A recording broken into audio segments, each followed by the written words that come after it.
அது நமது சாதனைகளை எடுத்து செல்ல வேண்டும், எல்லா இடத்துலையும் உறுப்பினர்களை சேர்க்க வேண்டும் அப்படின்றது தான் பொதுவாக எல்லாரும் பேசுவாங்க.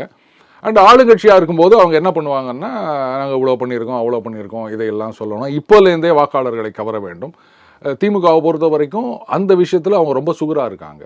இன்னைக்கு இருக்கின்ற நிலைமையில் எதிர்கட்சிகள் சிதறி இருக்கின்றன. ஒரு பக்கம் தாவேகா, ஒரு பக்கம் நாத்தாக்கா, இந்த பக்கம் அதிமுகலேயே இப்படி ஒரு சில குழப்பங்கள் போயிட்டு இருக்கு. அண்ட் பாஜகலையும் சில குழப்பங்கள்னு சில பேர் பேசிட்டு இருக்காங்க. ஆனாலும் ரைட்டுப்பா எல்லாம் இப்படி தான் பாருவாங்க, நாம தான் ஜெயிக்க போறோம் அப்படின்னு இல்லாம என்ன சொல்றது, ஒரு எதிர்கட்சியா இருந்தா எப்படி வேலை செய்வாங்களோ அந்த மாதிரி வேலை செஞ்சுட்டு வராங்க. அந்த விஷயத்துல திமுக நம்ம பாராட்டி ஆனோம்.